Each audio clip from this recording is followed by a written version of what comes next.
From the Presidential Palace, Manila, Dateline Malacañang.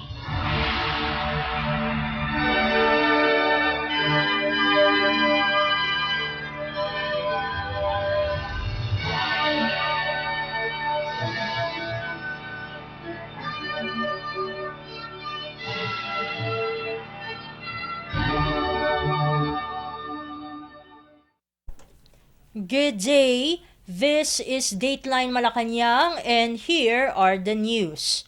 Philippine President Ferdinand R. Marcos Jr. administered the oath of office to the new officers of the Actors Guild of the Philippines or the Katipunan ng mga artistang Pilipino sa pelikula at telebisyon or KAPPT in a ceremony at the President's Hall in Malacañang Palace. By virtue of Executive Order or EO number 640-A signed on the 5th of January 1981 by former President Ferdinand E. Marcos Sr., the prescribing guidelines were issued to promote and enhance the preservation, growth, and development of the motion picture art and science in the Philippines. Through this EO, the Film Academy of the Philippines was established to give due recognition and other forms of reward for the significant efforts and accomplishments of the industry. Relative to the Film Academy's primary function, the EO further stated the formation of representative guilds in the various creative and technical sectors to further professionalize the motion picture industry. Over the years, several distinguished actors took over the helm in leading the guild to the present day as it actively pursues its goals and objectives. Here is Philippine President Ferdinand R. Marcos Jr. I extend my congratulations sa lahat ng mga newly elected officers and board of directors of the Katipunan ng mga artistang Pilipino sa pelikula at telebisyon, ang ating mga idol.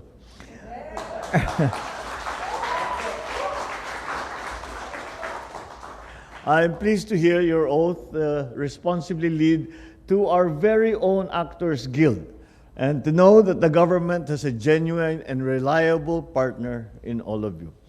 Since the establishment of this group, the KAPPT has upheld the welfare of local film and television industry workers, given jobs and opportunities to our fellow Filipinos, and brought dynamism to our economy.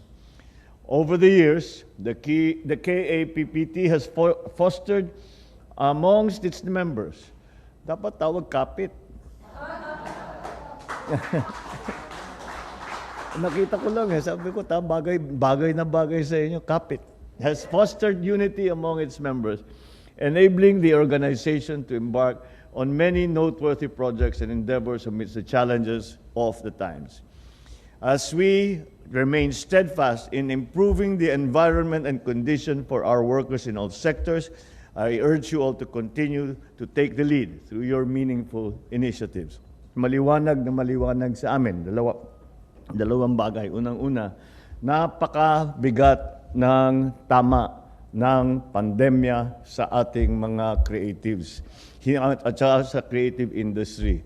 Hindi ko lang pinag-uusapan ang mga nakikita sa television, yung mga artista, yung mga sikat na direktor, kung hindi yung mga workers, yung mga caterer, yung mga driver, na mga talagang lahat sila na tamaan. Kaya't napakalaking bagay para sa amin na suportahan ng mabuti. Dahil, hindi lamang dahil tinamaan ng industriya na napakalakas dahil sa pandemya,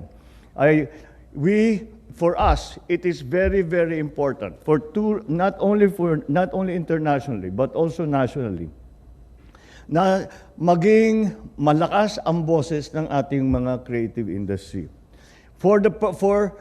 As a selling point for the Philippines, kilalang-kilala ng Pilipinas for many reasons. At kung sa creatives, palagay ko, hindi na natin kailangan na masyadong ipaliwanag. Maraming mga award din na ng mga direktor sa mga international film festivals. Yung mga artista natin, kinikilala na rin sa mga sikat na film festival. Lahat yan ay mahalaga sa gobyerno yan, mahalaga sa ekonomiya natin yan. Kasi nakakatulong yan sa ating pag-publicize ng Pilipinas. At tayo naman, may pagmamalaki natin. Hindi tayo mapapahiya kahit anong klaseng artistic endeavor. Ang Pilipino talaga naman, hindi, swerte lang siguro tayo, nabasbasan tayo ng Diyos na nabigyan tayo ng ganitong klaseng talento, pero nandyan talaga. At kaya mahalaga nga ito para hindi lamang tulungan ng ating mga practitioners, kung hindi pati na ipagmalaki ang kultura ng Pilipino sa buong mundo.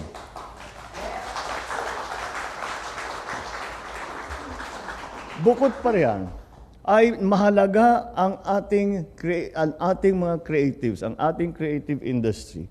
Dahil you are defining the culture of the Philippines.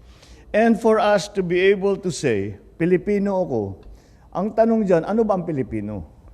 Ang Pilipino, ang nakapagloob dyan ay ang kultura ng Pilipino. Pag pinapatibay natin, pinapaganda natin, at binibigyan natin ng suporta lahat ng ating mga creatives, ito ay pagsusuporta sa ating pagiging Pilipino. Dahil, when you say, what is it to be a Filipino? You point to our culture because a culture is a shared consciousness. Kaya't mahalaga para sa ating mga Pilipino na sabihin, ganyan kami mga Pinoy. O yan, yung mga sine na ganyan, totoo yan, ganyan talaga yung buhay ng Pilipino. O nakita mo yan, yung kanta, gawa ng Pilipino yan. Ganyan kami gumawa ng kanta, ganyan kami umarte, ganyan kami gumawa ng palabas. And so, this is something that will give a rallying point for Filipinos na sinasabi, ito ang Pilipino. Kaya pareho ako sa iyo eh. Kaya pareho ako sa iyo. Kasi mga Pilipino tayo, dahil ganito tayo. And that's what's important. That is the primordial importance of the creative industry. And that is why, not only is it to support the practitioners in the creative industry because of the very damaging effects of the pandemic to your industry, number one, but also to bring to the rest of the world. Kasi kaya natin ipagmalaki. We are as good, if not better, than many of these. Kung tayo nakatira sa LA, mga milyonaryo kayong lahat. Di ba? Maliit lang ang Pilipinas eh. But if all our talents, mga singer, mga artista, mga direktor, lahat yan, kahit na yung mga technical, yung mga lighting, yung mga lahat yan, sound, kung dinala mo sa LA yan, sikat lahat yan, mga milyonaryo lahat yan. Kaya it's time already that we bring that culture of the Philippines. And finally, it is the way that we define ourselves. The work that you do is what defines us as Filipinos. Kaya napakahalaga na suportahan ang creative industry. So, I hope that as you secure the well-being of your colleagues, you will continue to strive to raise the standards of our films and our shows at the same time. It is also my wish that you make use and maximize the advantages brought about by new tools, new technologies, new platforms to showcase Filipino excellence and artistry on the world stage. Through the effective combination of these technological developments in your craft, you have greater opportunities to share our tradition and values farther than ever, even as you continue to mold, to influence, and to shape the society that we live in. I congratulate all of you, and I thank you for your desire to create a better industry that future generations can appreciate, enjoy, and be proud of. Maraming salamat sa inyo lahat. Mabuhay ang telebisyon at pelikulang Pilipino. And you just heard Philippine President Ferdinand R. Marcos Jr. Dateline Malacañang. In other presidential news, Philippine President Ferdinand R. Marcos Jr. met with Pacific Broadband Satellites executives in Malacañang on the prospects of beefing up digital connectivity and cybersecurity in the country.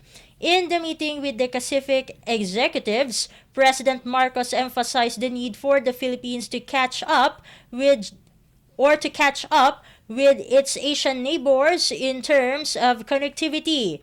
The Pacific officials, led by founder and CEO Christian Patoro, with Broadband Satellites Business Development Officer Brandon Sear, met with the president to discuss the company's forthcoming launching of its satellite project. During the meeting, President Marcos said Pacific's satellites is an improvement on what the country now operates, noting he wants a more permanent one in order for the country to catch up with its peers in the long term. He directed Information and Communications Secretary Ivan Uy and Science and Technology Secretary Renato Solidum, who were both present during the meeting, to continue with the talks with Pacific to determine the specific terms on how the company can boost the country's digital capability. Pacific, a broadband satellite operator based in Singapore, targets to launch the Pacific 2 to add capacity to its existing satellite, the Pacific 1. The project aims to provide affordable and reliable internet service to the public.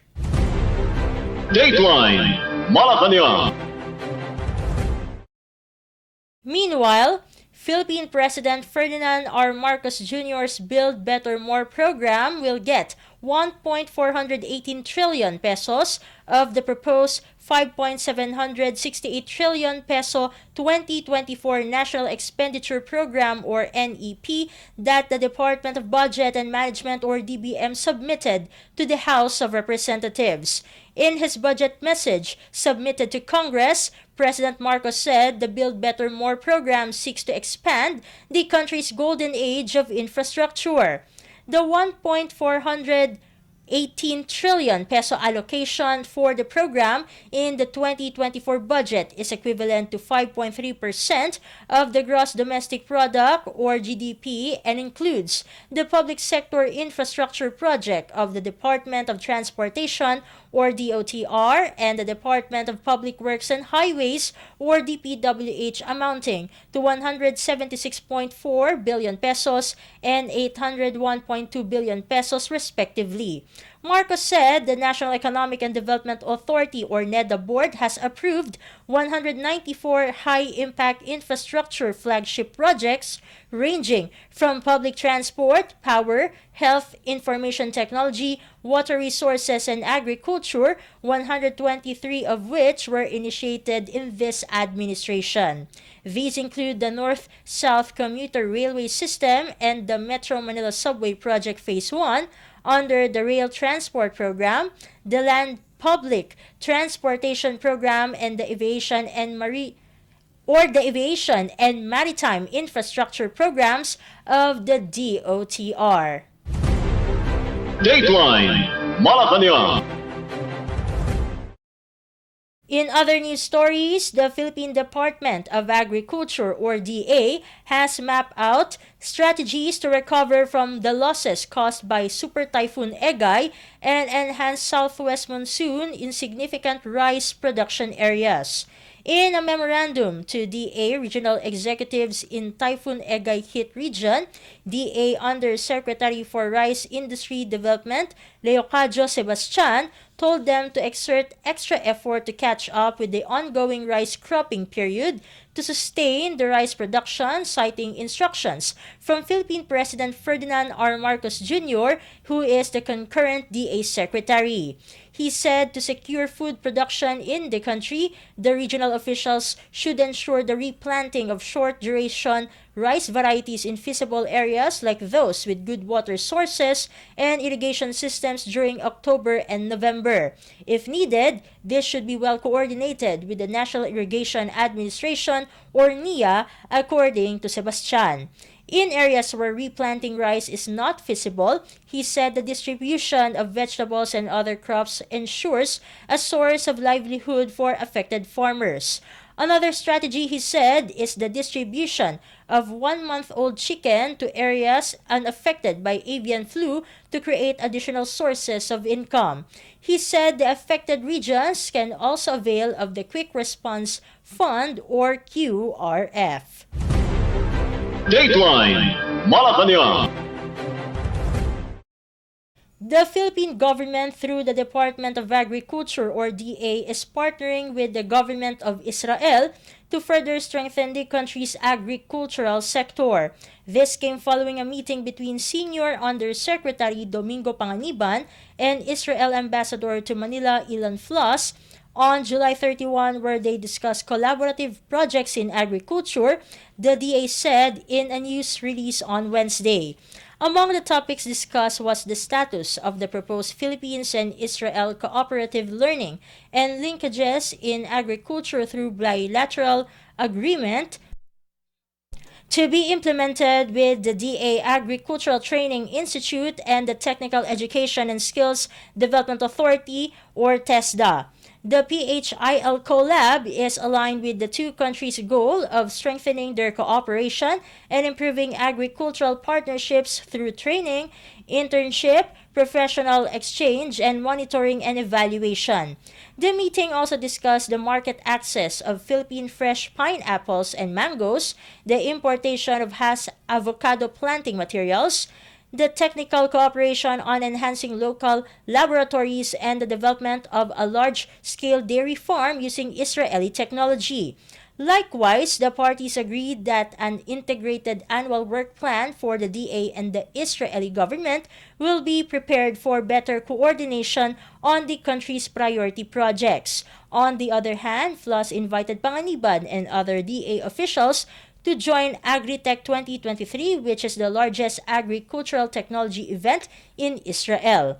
The event, which would be held in October, will showcase the latest agricultural, water, and food technologies and solutions from leading companies in the world. At the same time, the embassy expressed its intention to organize a learning exchange on agricultural research seminar on August 30 during the visit to the Philippines of Professor Yuri Yerminahu from the Agricultural Research Organization. Also present during the meeting are DA Assistant Secretary for Operations Arnel de Mesa and National Dairy Authority Administrator Gabriel Lagamayo. Dateline Malacañang. Meanwhile, former Philippine President Rodrigo Roa Duterte on Wednesday discussed with his successor, President Ferdinand R. Marcos Jr., his recent meeting with Chinese President Xi Jinping in China. Senator Christopher Lawrence Bongo, in a Facebook post, shared several photos of Duterte's meeting with Marcos at Malacañang Palace in Manila. Duterte's visit to China was among the issues raised during his meeting with Marcos, Communications Secretary Cheloy Garafil confirmed in a statement sent to Palace reporters. Garafil said Duterte also gave Marcos some good pieces of advice. She did not elaborate on the other issues tackled between Duterte and Marcos. It is noted that Duterte met with Xi at the Diao Yutai State Guest House in Beijing, China on July 17. In an interview in Tondo, Manila on July 18, Marcos said Duterte need not seek his approval to hold a meeting with Xi.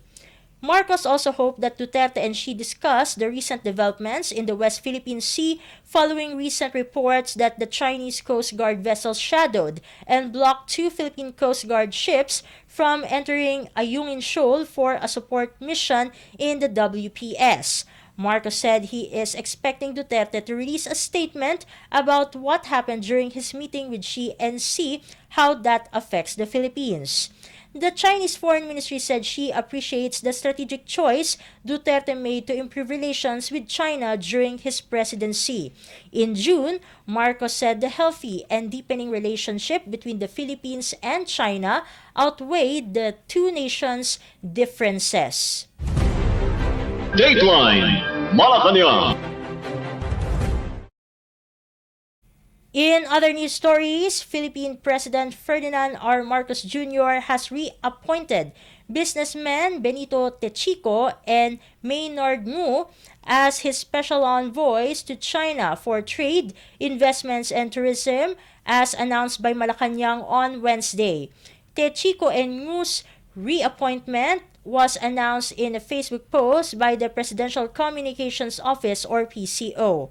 Techico and Ngu first assumed the diplomatic post on February 21 and March 3 this year respectively. As President Marcos's special envoys to China, they are tasked to coordinate with government officials, business leaders, and other important stakeholders to advance the economic cooperation between the Philippines and China. They are responsible for the promotion of international trade and investment between the two nations. The two reappointed officials are also designated to initiate discussions aimed at maximizing substantial trade and other economic opportunities. Prior to being appointed as Special Envoy, Techico served as Chief Executive Officer or CEO and President of the Philippine Blue Cross Biotech Corporation. Ngu, on the other hand, worked as CEO of Cosmic Technologies Incorporated, the company behind local mobile phone firm Cherry Mobile. Dateline Malacañang. In other news stories, the Philippine Department of Foreign Affairs or DFA said any diplomatic action, either bilaterally or multilaterally concerning the West Philippine Sea, will be carefully assessed and calibrated. The statement came as the Senate adopts Senate Resolution number 718, also known as SRN 718, calling on the Philippine government to take appropriate action in asserting and securing the country's sovereign rights over its exclusive economic zone or EEZ and continental shelf. The measure also calls on China to stop its illegal activities in accordance with the United Nations Convention on the Law of the Sea or UNCLOS and the 2016 arbitral ruling on the South China Sea. DFA spokesperson Maria Teresita Daza said the Philippine government has a sustained program to promote the understanding of UNCLOS and the arbitral award to gain support of foreign governments for the Philippine position. Daza affirmed that the interest of legislators on promoting the 2016 arbitral award represents a national consensus on the important contribution of the award and UNCLOS to the Philippines as a maritime and archipelagic nation for which the rule of law on the oceans is a key national interest. Philippine Senate President Juan Miguel Zubiri said all 24 senators were invited by President Ferdinand R. Marcos Jr. over a private dinner where he believes various issues will be taken up, including the SRN 718. Several littoral states, including the Philippines and China, have overlapping sovereignty claims over the South China Sea, which the West Philippine Sea is a portion of. In its newly launched microsite, the DFA's research arm, Foreign Service Institute, said all the claimants have adopted domestic legislation related to their claims, occupied features, and established outposts within their claimed areas. The maritime rules also concern overlapping maritime claims with China's so-called 9-dash line, which lays massive claim over the South China Sea, including the Philippines' 200 nautical mile EEZ. Dateline Malacañang. Meanwhile, the Philippine Department of Transportation or DOTR has ramped up the release of funds for several infrastructure projects, disbursing over 43 billion pesos as of June for priority transport projects under the Build Better More program of the Marcos administration. In a statement on Wednesday, the DOTR said the total disbursed amount is about 56% of existing obligations or contracts and is in line with the monthly disbursement of the agency. Earlier, Department of Finance Secretary Benjamin Jokno directed government agencies to come up with a catch-up plan as spending fell below the government's target in the first semester of the year. He identified the Department of Information and Communications Technology and the DOTR as among the slowest in spending.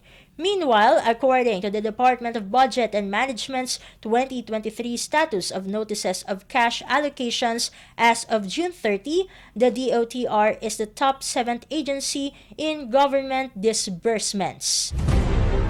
Dateline Malacañang.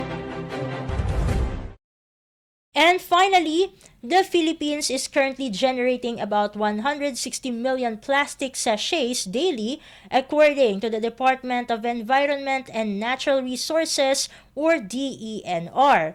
In a press briefing in Malacañang, the DENR Secretary Maria Antonia Yulo Loizaga said this is part of the 61,000 metric tons of solid waste daily, of which some 24% are plastic waste.